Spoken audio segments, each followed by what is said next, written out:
You are listening to the PNX Report. PNX Report. PNX Report. The PNX Report. PNX Report. PNX Report. Live only on PNX TV.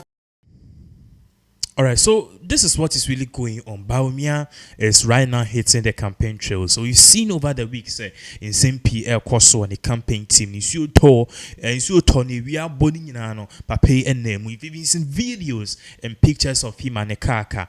He is going hard and he wants to be the next president. In fact, Ibimu said he is the next president. Take it or leave it. Now, there's a video, a trendy, an audio to be precise, a detailing the real promises of Bawumia and the real intentions of Bawumia if he becomes the flag bearer and even goes on to be the president of the Republic of Ghana. In some Bawumia can you two.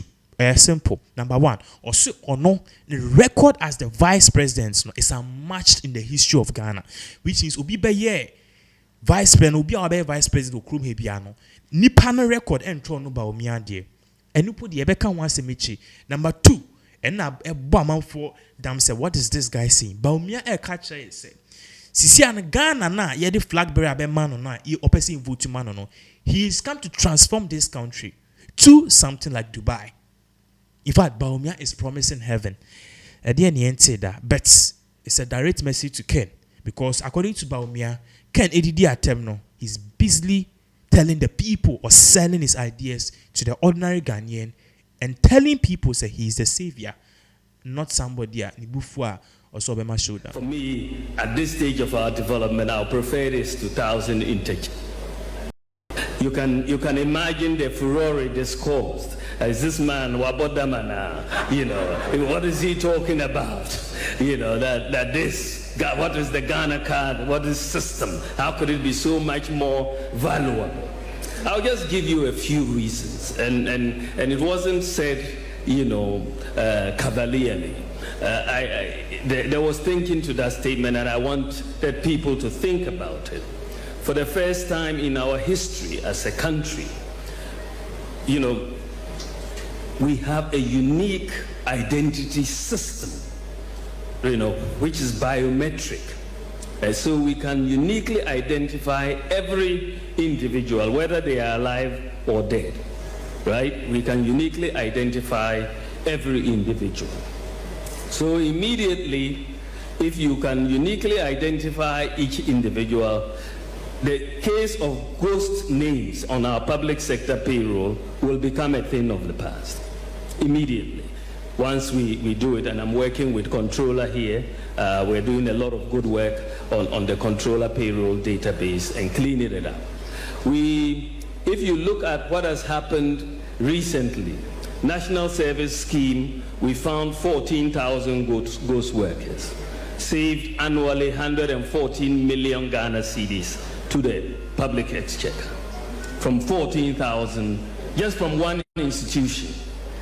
National Service, 14,000 ghost workers, because we look for unique identity. Just a couple of days ago, SNIT reported finding 27,000 ghost pensioners. 27,000 ghost pensioners. And they were being paid 327 million Ghana cedis a year. Two institutions, you add a yearly savings that these discoveries have made just in two institutions, 441 million Ghana cedis. Over 10 years, you are talking of over 4 billion Ghana cedis. This is just two institutions, and you can be sure that when we go through every institution, you will see that we will be able to eliminate all ghost workers thanks to the Ghana card. As a result of the Ghana card, we've made it the tax identification number for everybody. When we came into office in 2017, only 4% of adults in Ghana had a tax identification number, 4%. And you can see most of those are in the formal sector. Not many who will be registered for taxes. We said, let's make the Ghana card number the tax identification number. Immediately we did that. The number of people that have tax identification numbers have suddenly gone up from 4% to 85%. And that is it. So now the taxman knows exactly who has filed, who has not filed at any particular time. And not only do we know them, we also have their digital address, so we know where they live. So tax collection is going to take a different path going forward, because we now have the data. Fake birth certificates was a big problem, you know, for our country, and it made it very difficult for people to trust our documents at embassies and everywhere, because people would just go and have fake birth certificates. In fact, when we went to the births and deaths registry, we found 3 different databases. 3 different databases. We had to harmonize the databases. But once you have unique identity, you will not have fake birth certificates. There will be no football age versus normal age. That business will come to an end. I mean, recently, you will know that I think our women's team was banned for presenting some overage players. Hopefully, now we are going to strictly require that they bring their Ghana cards before they are going to be registered to play. Today, with your Ghana card, the Ghana card is, the banks are very happy with it because it gives all the KYC a bank needs. One of the problems we have had is for people to open bank accounts. But today, if you have a Ghana card and a mobile phone, you don't have to fill any form at all. You can just dial a USSD code and put in your Ghana card ID, and a bank account will be open for you, and you can start transactions immediately. So we are bringing in financial inclusion. When we came into office, the proportion of adults with bank accounts was less than 40%. Today, because of mobile money interoperability and the Ghana card, today we have over 90% of adults either having a mobile money account which is interoperable with a bank account or a bank account itself. And that is very phenomenal. We have one of the things that has really, since I was at the Bank of Ghana, you know, one of the things that kept eating at us at the bank was the absence of a credit system in Ghana. In many countries, workers don't have to just live on their monthly paycheck because there's a credit system. If you have a regular paycheck, you will be able to get a way to buy, you know, a TV on credit or a fridge on credit and all of that. A working credit system. But we don't have a credit system in Ghana. And one of the biggest obstacles to the development of a credit system was the absence of unique identity. The credit reference agencies need unique identity to do credit scoring so that everybody will know what their credit score is. So if you don't pay your bills, you will have a very low credit score and they will not give you credit. If you pay your bills, you have a high credit score and you will get credit. Now, many developing countries, including Ghana, we've not had this credit system because of the absence of credit scoring. But because we have now linked all bank accounts to the Ghana card, you have linking the bank accounts to the Ghana card, you have unique identification for credit scoring. Yesterday I had a meeting with the credit reference agencies and ECG as well as Ghana Water, because we want to make sure those who don't pay their bills on time, it will affect your credit. So, and that is all of us, I suppose, you know, for water, and because that is where you bring discipline into the economy, discipline into the society. But thankfully this year, and I just know that in just a few months, Ghana, for the first time in our history, we will now begin a credit scoring system in our country. And this will allow credit to grow. We can tell who is the risky borrower and who is not a risky borrower. And banks can then give lower interest rates to people who are not risky borrowers. At the moment, they assume we are all risky borrowers because they cannot tell.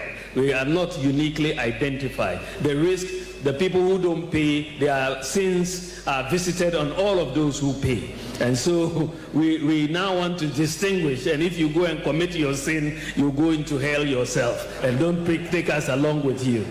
So this is where we are as far as where we are integrating.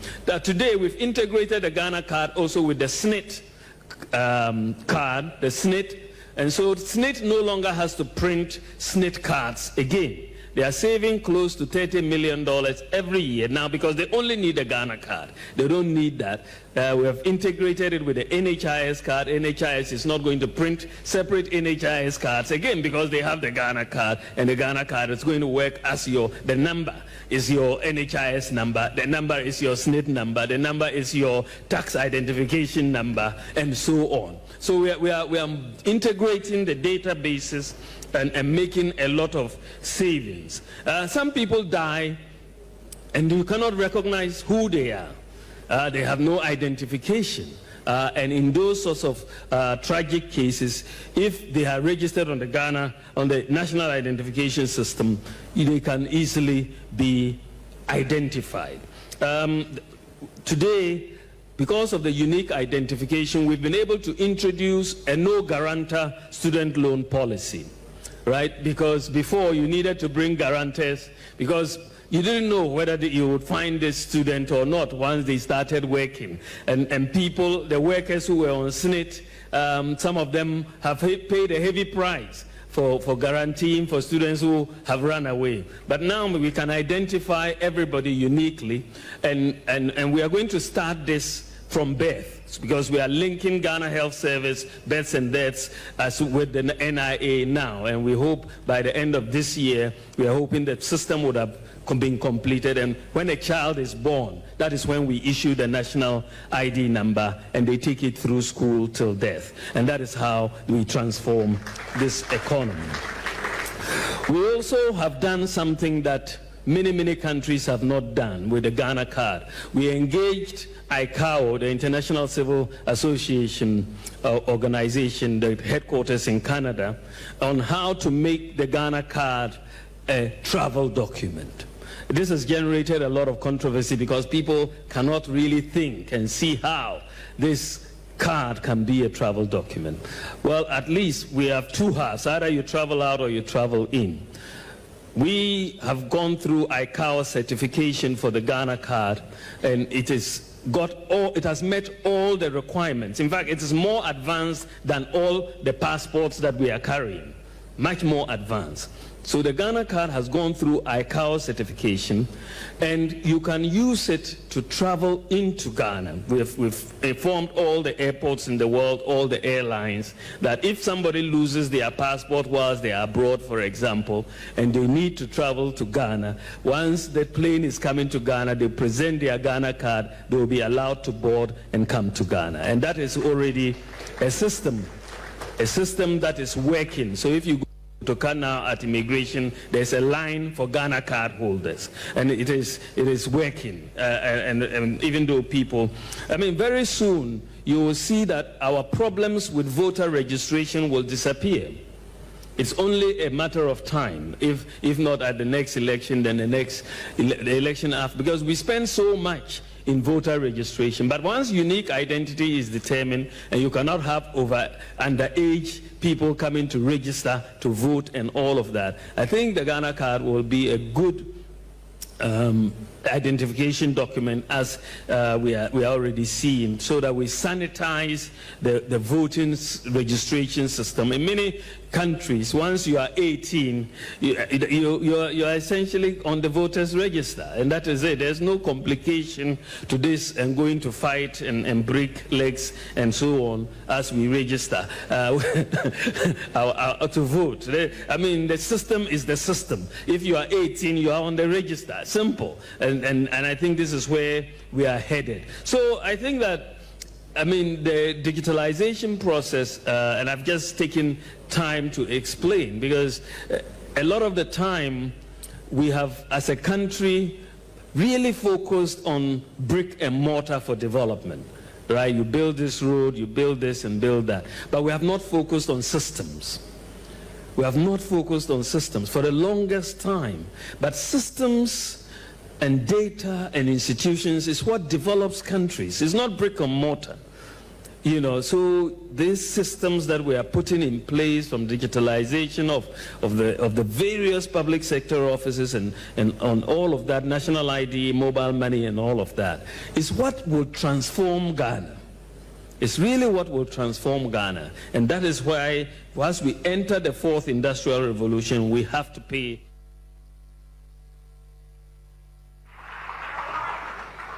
When we said that we are entering the fourth industrial revolution and we are going to build a data-based economy with digitalization as the anchor, many people didn't quite understand it.